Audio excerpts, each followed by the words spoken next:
Welcome, everybody, to the Learn Alpha podcast. I'm Van. I'm Derek. We'd like to welcome our guest, Mr. Brandon Decair. How are y'all? We're good. Awesome, man. Glad you're here with us today. Man, glad to be here. So, let's just dive right off into it, man. Tell us about yourself, where you grew up. Grew up in South Mississippi. I actually was supposed to be born in Hawaii. My mom actually flew home to have me. My dad was stationed there in the Navy. And after that, she flew right back with me. I think I was like 2 weeks old. She flew back down there. So lived there about 2 years, and then moved back here to South Mississippi. So other than that, pretty much grew up here my whole life.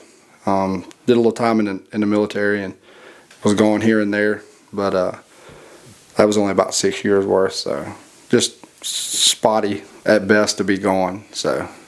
Gotcha. And you are a firefighter. I am. I actually just made a little over 24 years total in actual public safety, because I started as a fireman. 9/11 happened. I was actually on my way to the fire academy and decided that I wanted to join the military.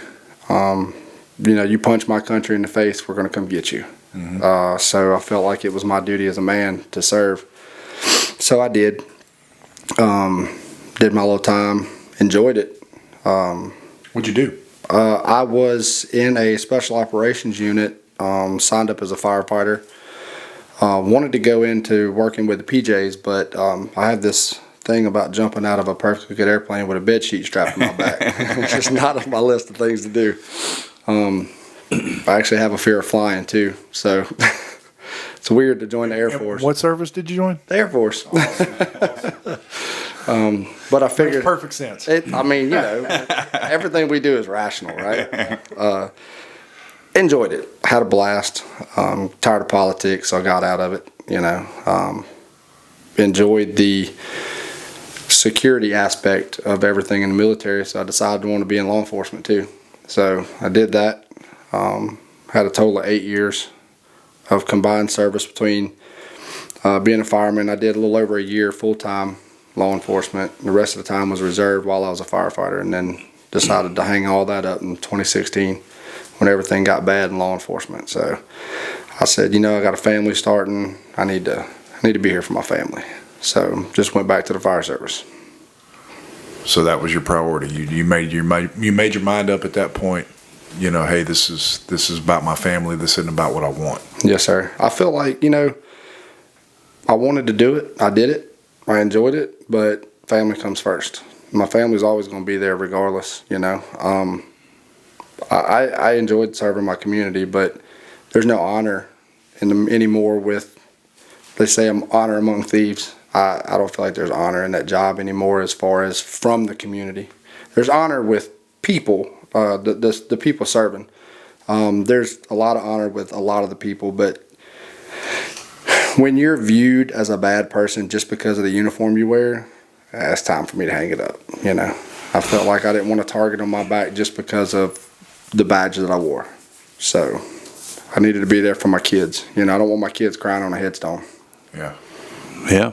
And that's one of those things that people don't think about when they see law enforcement, when they see viral videos and YouTube and stuff. They have no idea the daily stresses. I mean, when I did it, I walked out the door and was like, honestly thought a lot of days, man, I might not come back home. Absolutely. Absolutely. It's just, but that's with anything. And to be honest with you, these days, the world is so crazy and so polarized. I mean, that could happen to you as a firefighter. You could Absolutely. go to a scene responding to a fire or a medical emergency, and it could be an ambush, so. It's actually happened. Several different cities. The last one, I think, was in New York. They pulled up to a house fire and was shot. I think 3 or 4 of them died. There's some domestic issue between husband and wife. They're just going to fight a regular fire. The average call, the standard house fire, and they're getting shot at. That's why the first question on any fire test or any medical test is the scene secure, right? Right. Yeah. Because you just don't know. Yeah, And I'm not making a joke. I'm being No, serious. absolutely. Like, Yeah. I mean, even with law enforcement, are you securing the scene for the firemen and the medical to come in? second responder. Yeah, that's why I always say, yeah. Hey, Y'all come in on, guys. Y'all come in. Everything's good. We got it taken care of. Y'all, right. y'all can just relax. Yeah, y'all got it secured. The heroes are here now. But and that's another thing. Firemen, police, EMS, we all get along. We laugh, joke, crack jokes at each other. But at the end of the day, if I see you in uniform, regardless of what it is, I'm gonna help you. Yeah. Well, that's part of your service and your duty and your oath that you took. Right. Just because you don't do it anymore doesn't mean you wouldn't step in and help someone in that position out. Absolutely. That's just part of who we are as people. Absolutely. Well, my oath never had an expiration date on the bottom of it. So. Exactly. So I want to back up just a little bit. I hear you talking about a lot of things, and all of them are related to service, whether it be, your service in the military, whether it be in the fire service, or whether it be in law enforcement. And so all of these things kind of like have a common theme. And I hear, a lot of patriotism in your voice too. So can you speak a little bit to, how that got instilled into you growing up, or the ideas that you had growing up, or what you saw that made you feel that way growing up? My grandpa was a man's man. My grandpa tried to enlist in the military when he was younger. They denied him because he was flat-footed, and then drafted him to go to Korea. Nice. He was like, hey, I mean, my feet Can't have it both ways. Yeah. Yeah. So, About time, guys. but yeah, man, my grandpa was a man's man. I mean, he's older. He was born in 1923, I think. So he was older. He was in my life, and he got 3 Purple Hearts in Korea. And finally, they sent him home. Said, "We're tired of giving you medals. Just go home." Right. But there was nothing to do him but his country come first, and I seen that growing up. My grandpa, he was all about the United States of America, and it just felt like my dad served, both my grandpas served, all my uncles served. I mean, it's just part of my history. I could date back all the way to Civil War. My great, however many greats grandpa, he served in the Civil War. He actually forged a birth certificate because he wasn't old enough.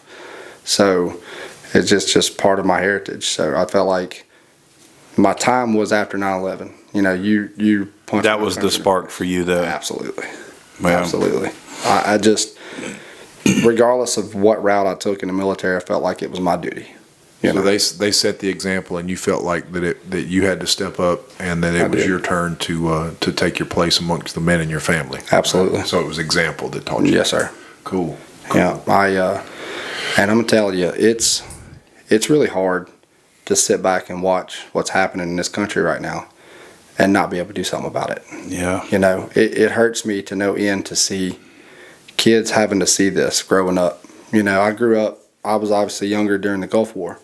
I grew up watching on the news these guys fighting for what we are able to sit here and do right now.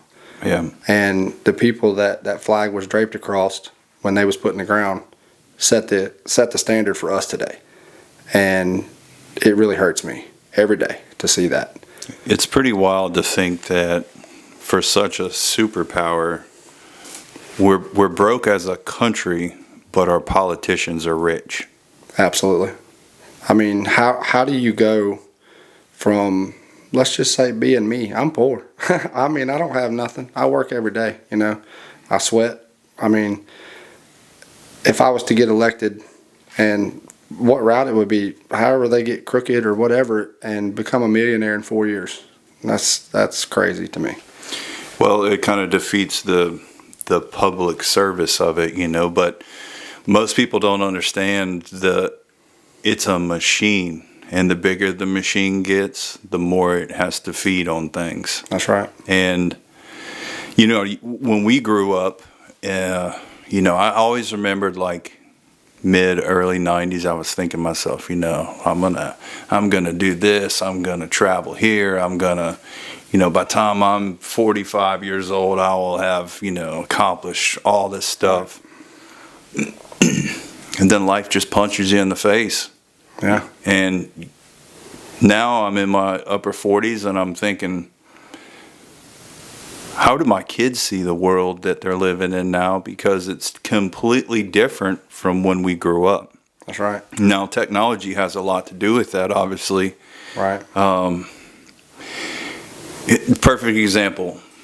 Every day we would get a newspaper at my dad's house growing up.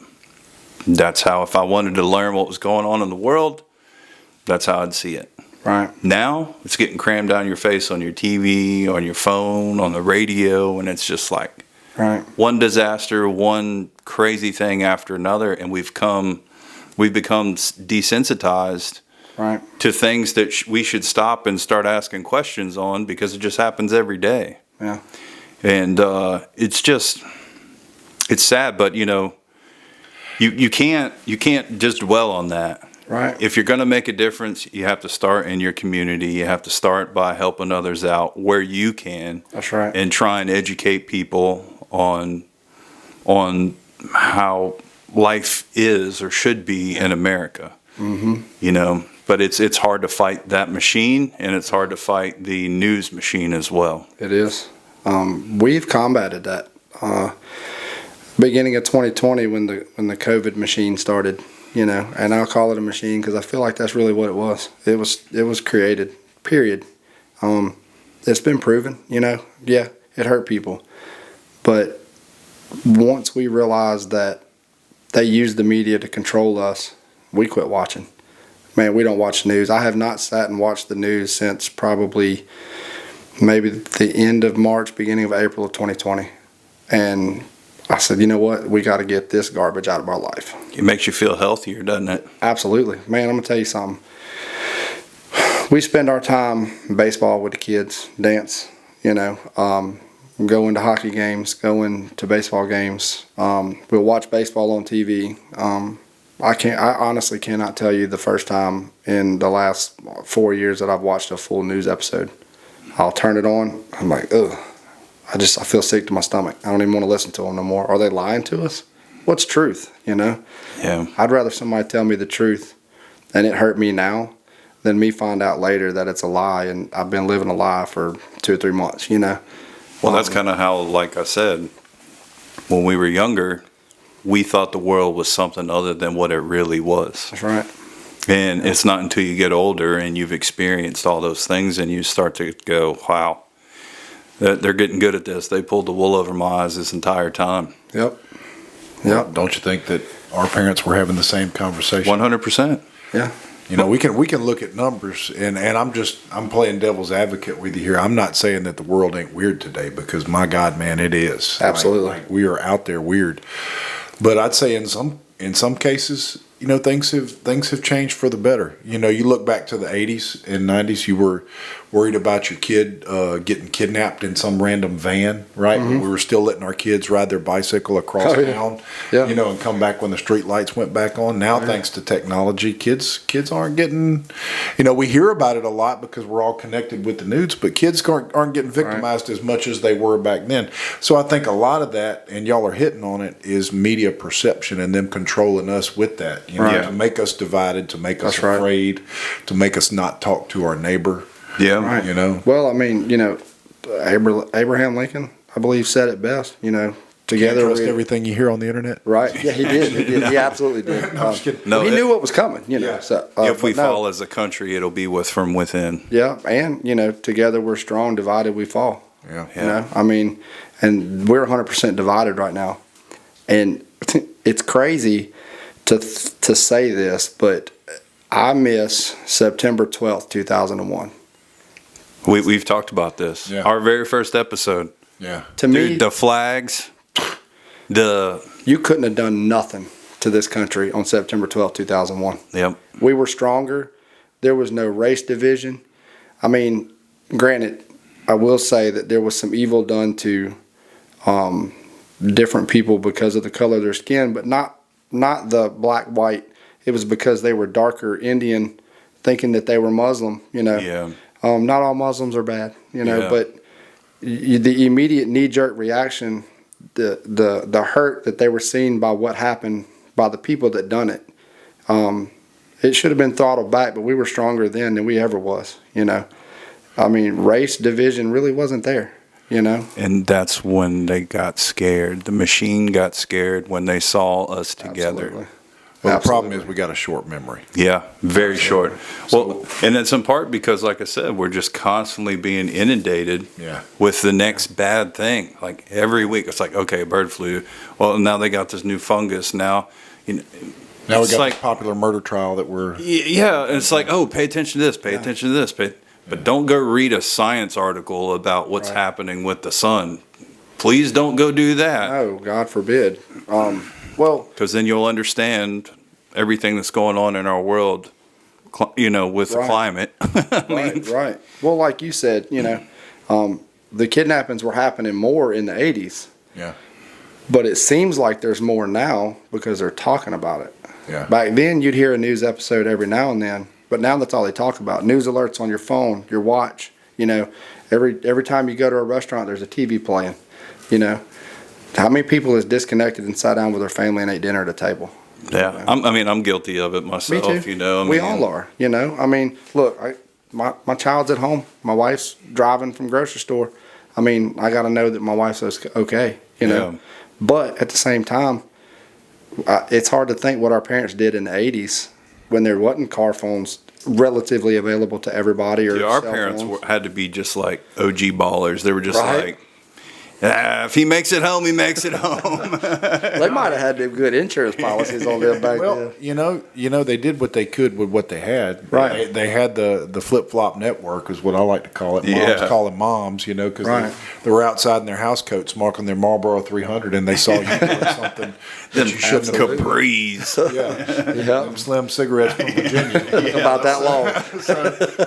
So that would happen too. But it brings up another point. Like, we're all connected now with the internet. We weren't then. Now everybody's got a voice. Everybody didn't have a voice then. You had to be somebody to have some public outreach back then. Whether it be a news person or a famous person, sports person, whatever. Right. And now everybody's got a voice.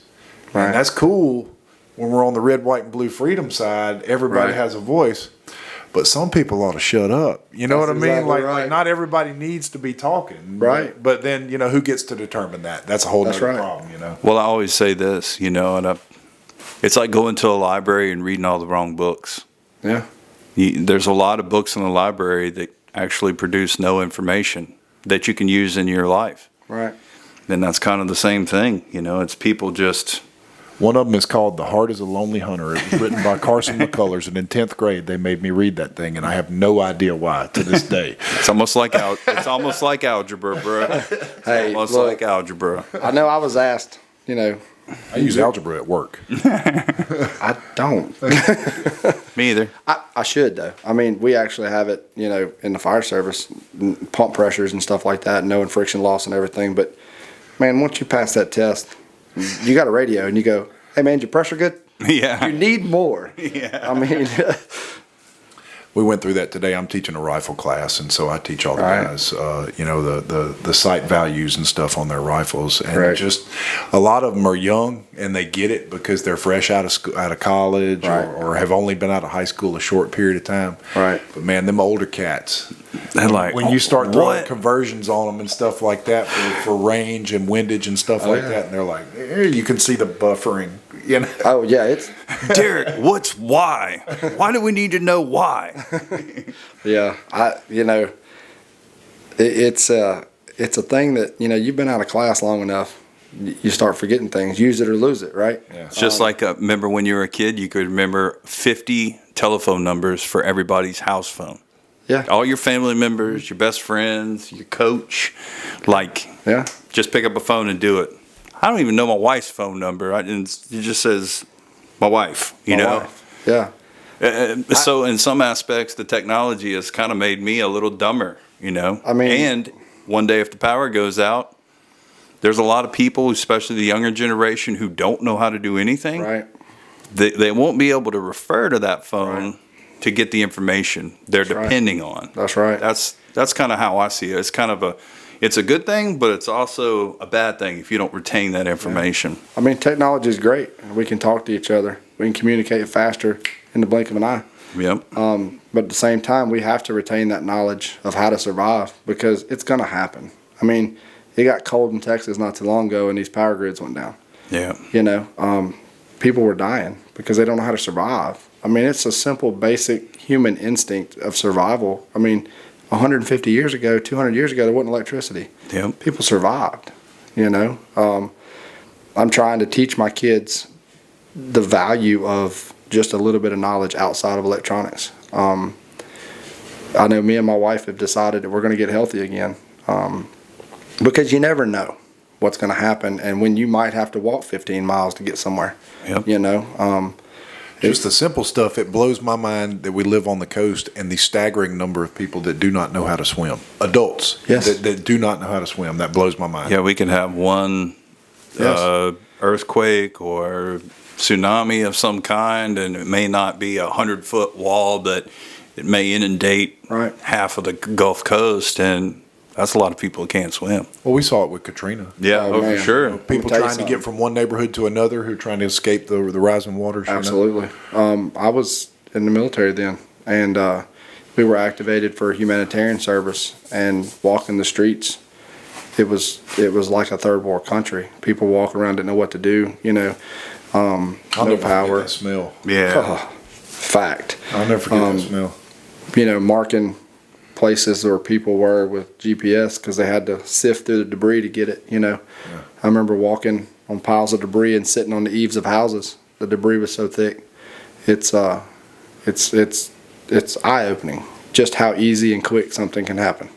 Yeah, No. well, that's, we take all those people who live in the Midwest, and they've grown up with tornadoes their whole life, and they may go 3-4 years without any major ones coming through their town, and then middle of the night, one night, it just destroys the entire community. Yep. You just have to be prepared for that. That's like us with hurricanes down here on the coast. It's going to happen again. Oh yeah. 100%. It's not if, it's when. But there's a reason why I no longer live where I used to live. Fact. So I went through Katrina on the water. I wasn't far. I was just a few miles north of the interstate, you know, and it was tough. 26 feet is what the water came up in my dad's backyard. Yeah. My wife, they had, I want to say, 3 or 4 feet in their house. You know, they lost their whole house. So, But to kind of go along with all that is, my dad had that house before Camille. wow. In the backyard, he had trees that were marked from where the water level was in Camille. Wow. And when the water level was 10 feet past the Camille mark, that's when I was like, Uh-oh. we're in got a problem trouble. here. We're in trouble, because as a kid and growing up, that's all that was ever talked about was Camille, and it was the worst, and the The storm of the century. Steps to Nowhere documentary that they always made us watch in school, and Yeah. I was like, man. And when I got up the next day, I was just Then shock. Then comes knocking Katrina. Yeah, You know? I was in shock after the storm passed, and I got on my bike and rode around a town that I grew up in, and Didn't know looked where at you the was. Biloxi Bridge, and it was just in pieces, and casinos were all moved, and there was Yeah. boats everywhere, and you're like, Yeah. whoa. A place you grew up in, and you're walking down the street and don't know where you're at. And not only that, but for the National Guard to get to Ocean Springs was about 5 days. Mm-hmm. So like on that 5th night, I was sleeping on the porch upstairs at my dad's house. The screen was ripped, but the mosquitoes kind of stayed out a little bit. Right. But there was no light anywhere, obviously, because there was no power anywhere. And I'll never forget, you could see the yellow flashing lights from on top of their trucks coming from the interstate towards Ocean Springs. And I was like, okay, all right, I'm starting to feel safer already a little bit, Yeah. But that's just all part of it. You just never know when something like that may happen. And so the more knowledge you can retain, and as a father, the more knowledge you can pass on to your kids. Right. In little teaching moments every day, just about, the better off you're increasing the odds for your kids to survive if something like that does happen. Right. I know I've taken my son, and I try to get him to go out with me. Say, hey, man, come, let's change tire, let's change oil. I don't want to work, Dad. I don't want to play. It's not work. I'm spending time with him. It's not just work. You know, what he don't understand is I'm trying to make memories, you know. And it kind of hurts me a little bit when I'm like, man, come out here with me. Nah, I don't want to go play. Why don't you go play with me? But I want him to learn. I want him to learn what I'm doing, because you know what? I may not be here tomorrow. Yep. And he's going to be the man of the house. And he's got a mom and a sister that he has to take care of at a very young age, you know. I was an only child. I had a brother that passed away when he was like 2 weeks old, but I was an only child, and it was just me and my mom from 10 years old and on, because my grandfather passed away at 10. And I was pretty much in my grandpa's back pocket. And when he passed away, it ripped my world apart. Yeah. But, you know. Well, that's why we're the Learn Alpha podcast, because we always remind people that it's not always your dad that you learn stuff from. Right. It could be your uncle, your grandpa, your friend's dad. Absolutely. You know, but Takes a village to raise a nut. It does. My dad died. He was an Ocean Springs cop, and he retired medically, and he died when I was 9. So Right. so the amalgamation of man knowledge that I have come from 2 uncles, a neighbor that took me deer hunting, another neighbor Right. that had me set up his farm, helped set up his farm and run fence and work cows and all that other kind of stuff. And so it took all of them, to teach me what I know, and I still screwed up a lot of things. But yeah, it takes all kind of people to get it done. All And kind of people. That's what we do as men, right? We always gonna Yeah. mess something up. well, and that's why it's important to have good guys around you to remind you that, hey, so what? Dust yourself off, get up. If you need help, I'll help you. You know, That's it. but I ain't gonna do it for you. That's right. Suck it up, buttercup. Even if you're a grown man, and That's right. a real friend will not judge you on something. They will call you and say, hey, this is just me from the outside. I see this. Give you tough love. Yeah, think about it from this perspective. You're a grown man. You make your own choices. However, it may be better for you if you did this, Right. I don't think a lot of guys do that anymore, which is sad. I do. I try to, That's one thing about the fire service. I got into fire service because I thrive for that family aspect of it, I was an only child growing up. I had a brotherhood. I wanted brothers. I wanted sisters, Right. I feel like that is drifting away even from the fire service. I at 24 years later, I feel like I'm lonely sometimes at the fire station, and there's 10 of us on shift. We don't eat dinner together no more. There's a lot of things we don't do together no more, Well, I've got an important question that relates directly to that. I just got to know, you're talking about nobody cooks and eats anymore. Who's the best cook in the firehouse? Best cook's actually going to be the shortest guy that can't actually reach the top of the stove, but I believe he's got descendants that come from like Louisiana. I'll tell you something. A man can make some groceries. I bet you onion powder and garlic powder goes in everything. Does he use Slap Your Mama or Tony's? Yes. Yes. Both. He uses both. Everything. Everything. When he cooks, it's going to be hot. It has its potential, So get the baby wipes ready. That's what I'm saying. Well, I know you said that you feel like the family aspect's kind of going away. Speaking from a law enforcement perspective, I guess I don't see some of the things that I used to see whenever I started. Right. But do you think that starts with us? Do you think that's something that we could do something about? We could. Because I remember when I first started in the fire service, I was in the county department. I was by myself. Yeah. And then I strived to go to a city department, municipality, and be with people. Got there, absolutely enjoyed it. Man, every couple of months we get together at somebody's house, have a cookout. Wife, kids, everybody was together. Kids doing whatever, playing, didn't matter. We was there. And that slowly has kind of drifted away over probably the last 10 years. I know my shift itself has decided that we're going to start doing that again. The first one we had get together, and I was kind of like the driving force, and I was like, man, we got to start doing stuff together again. Even if it's just getting together and having dinner somewhere, It builds that work bond. Fact. You know. You get away from the stress of the job and then actually enjoy each other's company. Yeah. We have a pretty good sized gym at my department. the city has paid for, I'm talking like almost 2,000 square feet worth of gym, a lot of equipment. A couple years ago, I started working out again. So a lot of us go in there and work out together. And it's helped drive that force of more of a bond among men, Yeah. and it's nice to be able to do that, I've kind of got out of the gym aspect of it recently, probably over the last 2 months. I'm training because I've always wanted to do a firefighter competition. And it's not a calendar because I'm definitely not calendar material. But we are. I mean, some mama in Hattiesburg may be interested. I mean, Dad bod Central, right? Pensacola Beach Firefighter Challenge. I've watched it for years. I've always wanted to do some kind of challenge, so I've actually been training to do that.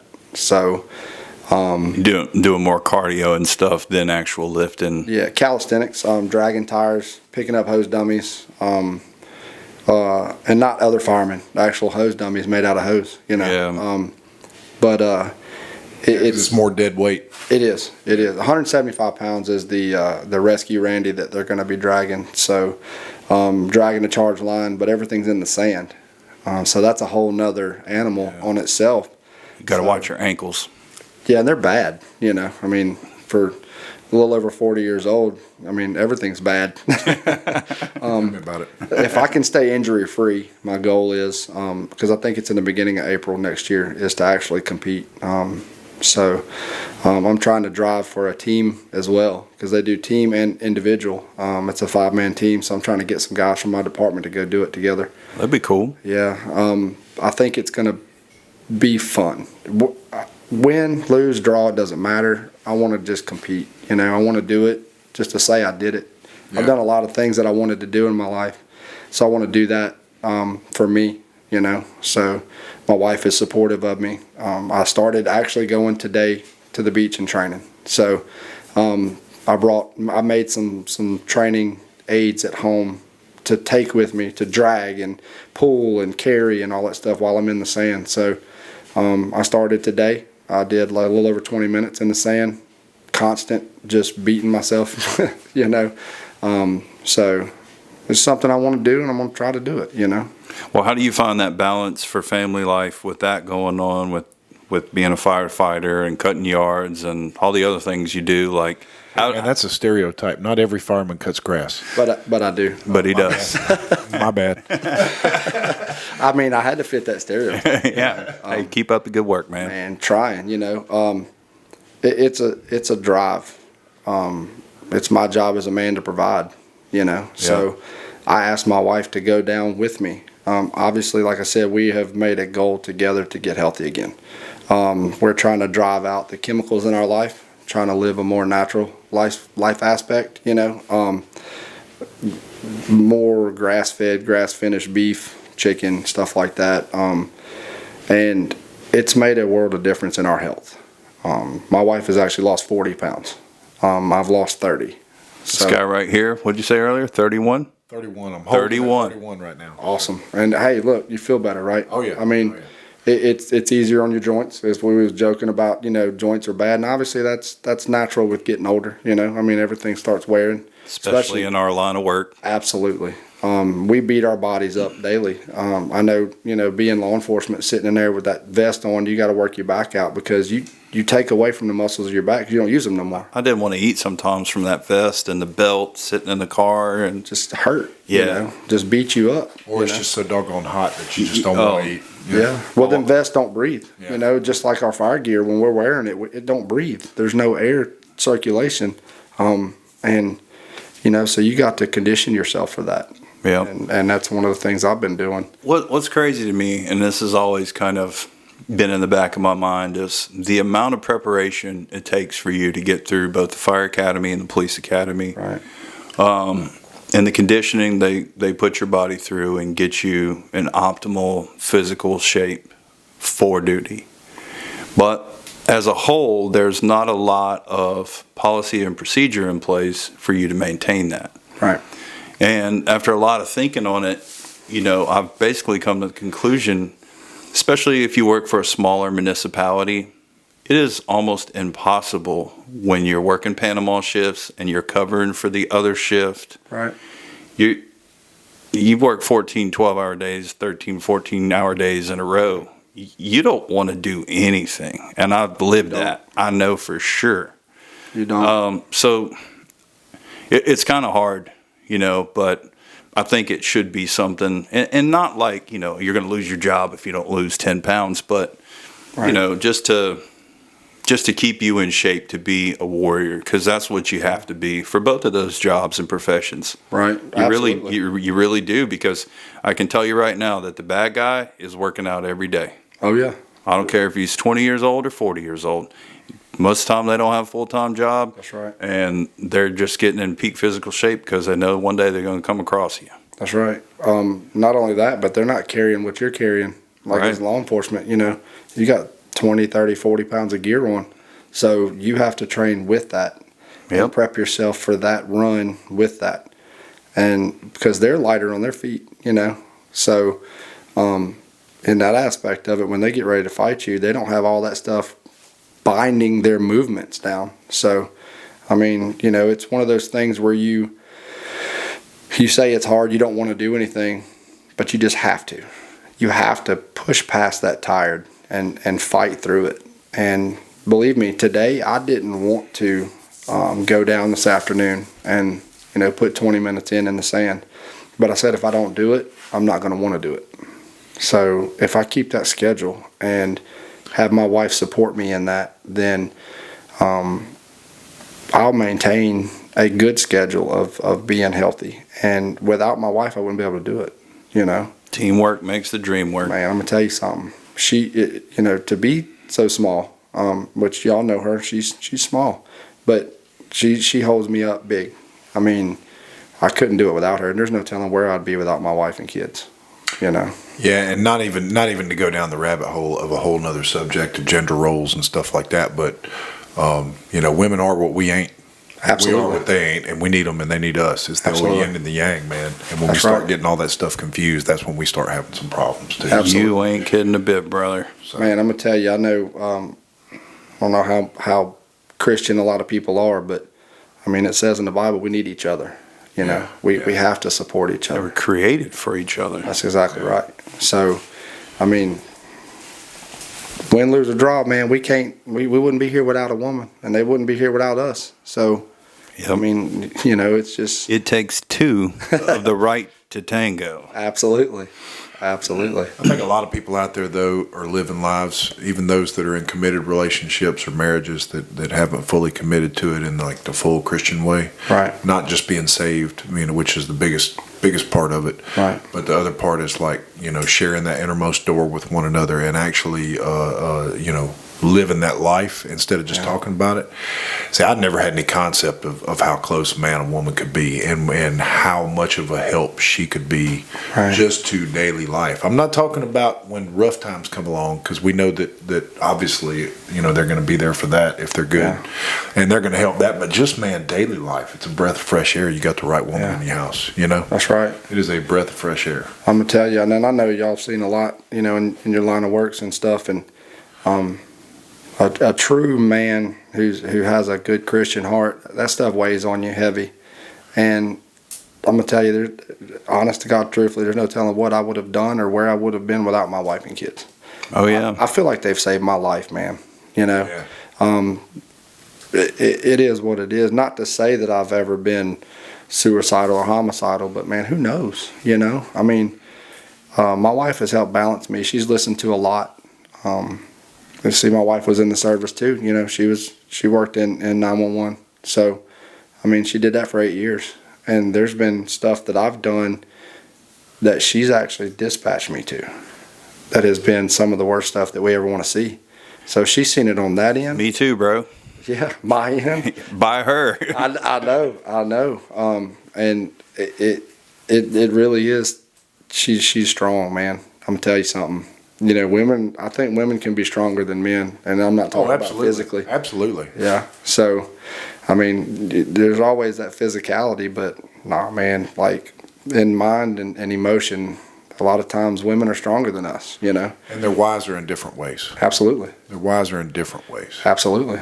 It's funny, mine always ask, why are you watching this on YouTube? I don't even understand what all this is. I was like, well, honey, one day you're going to ask how something is made, and I'm going to be able to tell you. Right. You know, because I'll have learned. Yeah. Well, I know my wife always tells me all the times, like, every time I ask a question, you know it. I was like, well, that's because I wanted to know at one point, and I got to educate myself. Yeah. If I don't know it, like, you got to educate yourself in it, you know.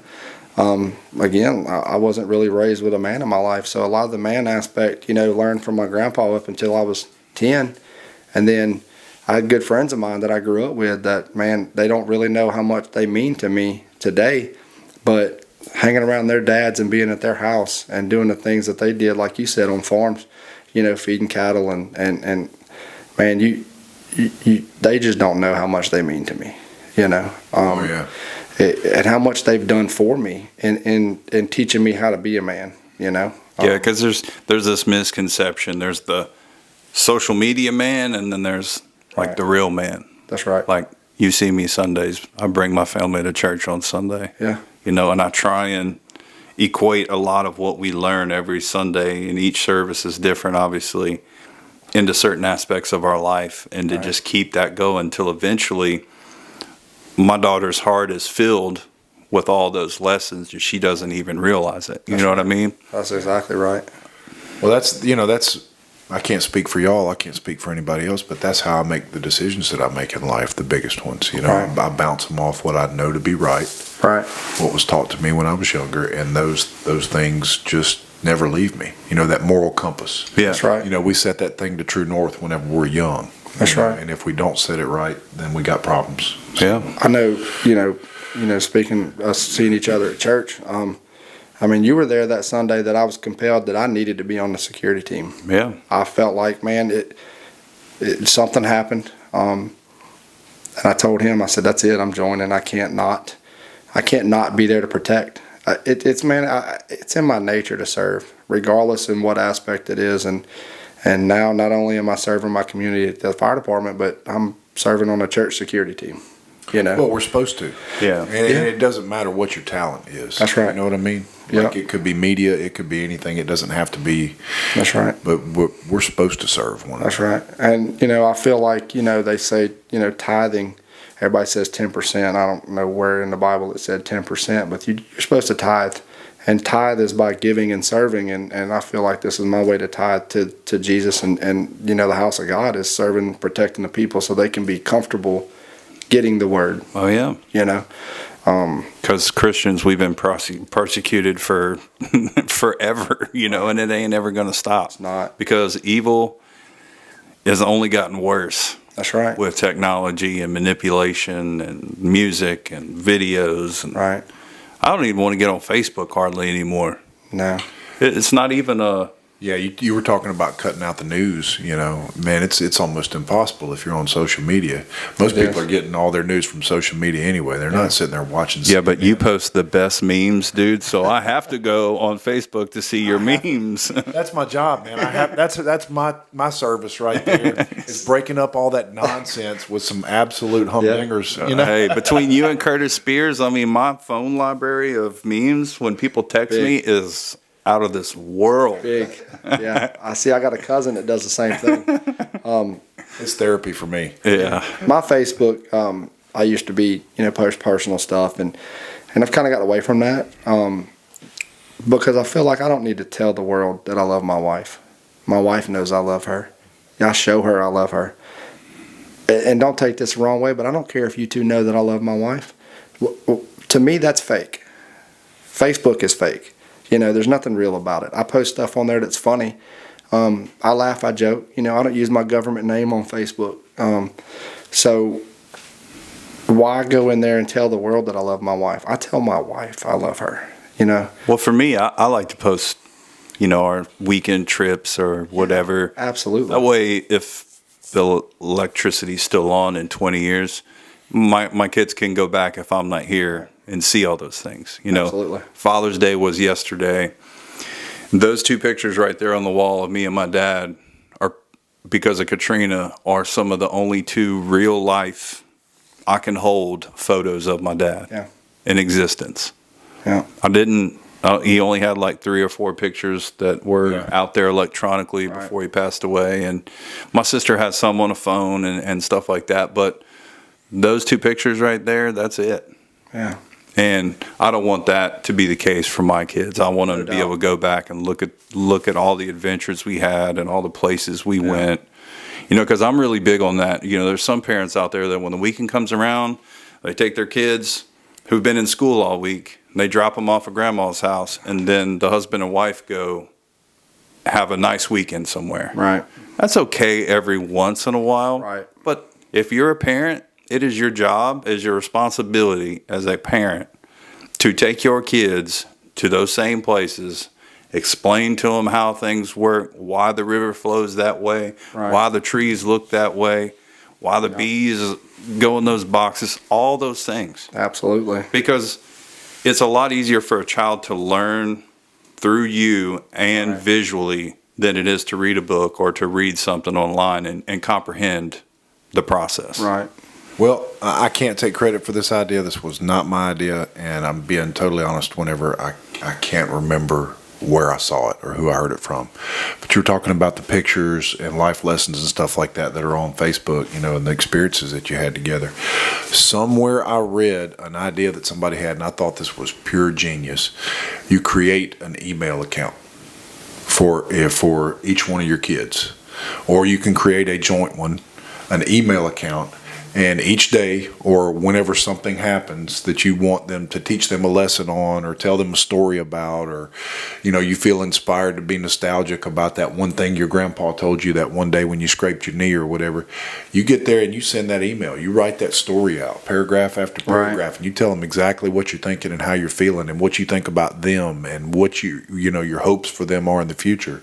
And you just keep sending them emails to that address, and you keep somewhere that login, those login credentials somewhere, so that if something happens to you, they can pull all of that up, you know. Man, that's an amazing idea. Yeah. And then they can amazing. just go and look at all of this, and you know, Yeah. you know, having lost people in my life, looking back at those pictures, I wish I could know what those persons were thinking, you know. Right. Yeah. For sure. Now, I mean, you know, don't take it the wrong way. You know, Facebook's great. Yeah, You know, that's what you make it.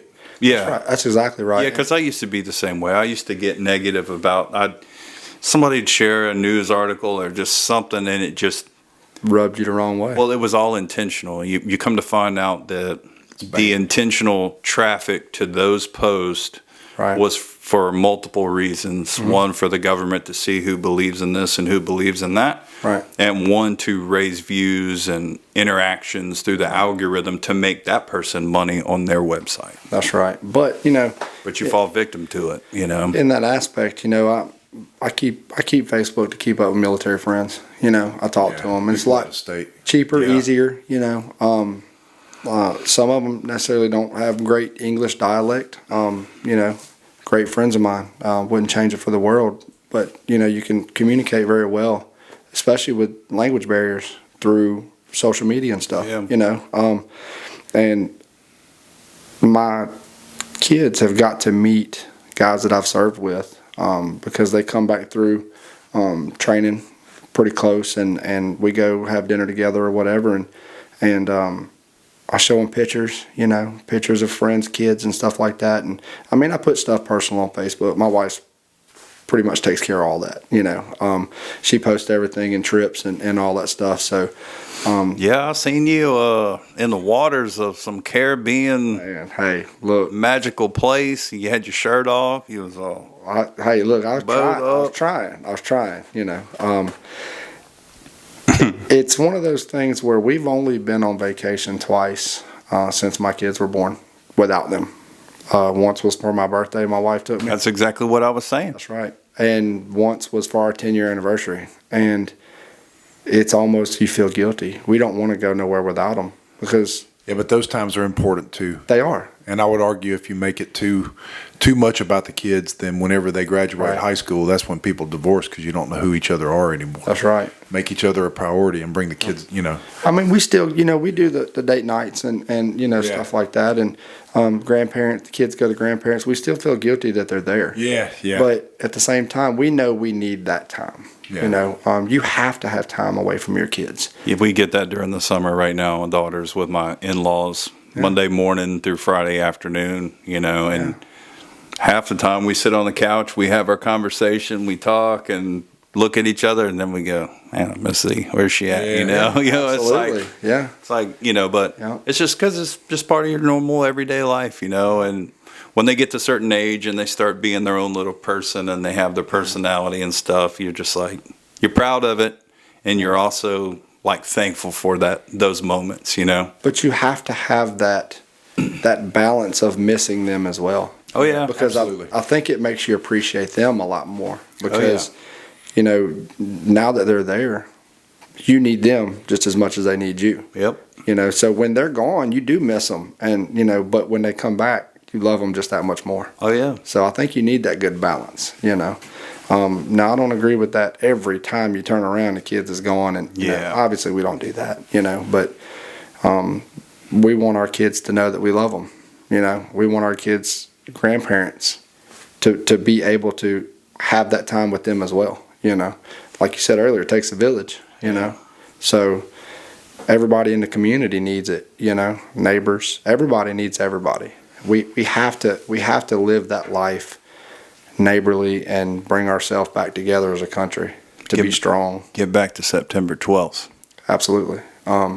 As bad as that time was, there was no better time for this country than September 12th, 2001. Well, Reagan had talked about that, the only thing that would bring the world together is an outside force, because then we're not Russian, we're not American, we're not European, we're earthlings, and he just used that as an example of how we could work together. This is like one of my favorite movies of all times, Independence Day, and you just see all the people all over the world.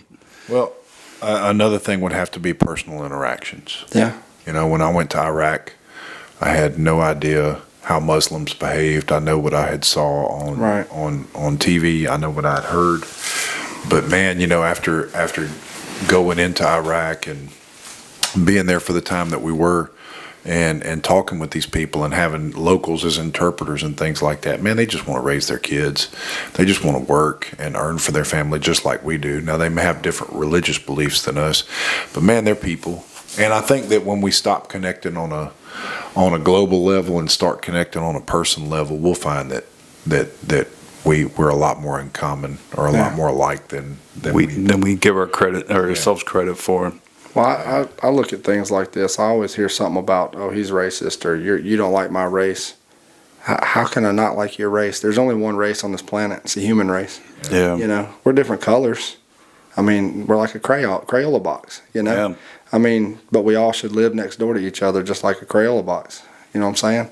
I mean, each person, each type needs everybody, That's one of the things I cannot stand for somebody to say about race. We're all human, But you still have to have borders, I mean, we have to interact, but we still have to have those borders so we can still be, hey, you're you and I'm me, but we're still neighborly. Yeah. Well, the thing is you have to have a separation of beliefs. Right. And our country is founded on Judeo-Christian values. Right. As a republic, to the republic for which it stands. I know everybody says democracy every 5 seconds, but not the case. And we have to remind our youth of what and why our country was founded, so that they don't ever have to live through that. And they're forgetting that. They're not teaching that anymore. No, of course not. But they don't want that pushback. I actually, talking about social media and memes, I read a meme today that said, I'm kind of sad that we're paying taxes for a holiday that we fought back because of the taxes we paid. Yeah. Fireworks. Yeah. I mean, Yeah, well, it doesn't happen all at once. Yeah, it's been all, slow. All of this stuff has taken 100 years for us to happen, with income tax, property tax, all of this stuff. And it's just happened. It's slow, so slowly. It's like the frog that starts off in the room temperature water, and you keep turning the temperature up till the water's boiling, and he'll never jump out, Right. And we've let it happen. And so we've gotten so far, like he's talking about, with the machine being so big now, that when you start talking against it, you get labeled as an extremist. Right. Yeah. You're not even talking about doing any wild things or Right. anything. You're just pointing out the obvious, that $34.5 trillion in debt. Yeah. And you're giving me a credit score. Right. Well, and the other side of that scale is, like you just said, you're looking at 100 to 50 years where some of these policies and things have come into play. There are senators and congressmen that have been there for 50, 55 plus years. They ain't done nothing. Well, they're part of the reason why things are that way. Right. Their kids and grandkids and great grandkids will never have to worry about the same thing mine will. See, them as politicians, for the most part, there are still some good ones. Sure is. But they're singular. Most of them are singular. They have forgot the oath they took to serve the people of the United States. They're there for themselves. And we have got to figure out how to get more people who's willing to serve the people in those offices versus the people that are self-preservating. Term limits. Facts. I mean, Well, I think it starts at home. It does. I think you're already doing that. I think you're leading your family in the right direction. That's just my outside opinion, but from what I hear right now, you're leading your family in the right direction. You're setting a good example of serving, your community. Van did and is as well. And I think that's how it happens. And so from me to you, I say thank you for your service. Thank you for being with us here tonight. absolutely. I thank y'all for having me. I mean, I'm definitely blessed to be here. We definitely appreciate you coming, man. Yeah. You guys please like and subscribe. We'll see you next week.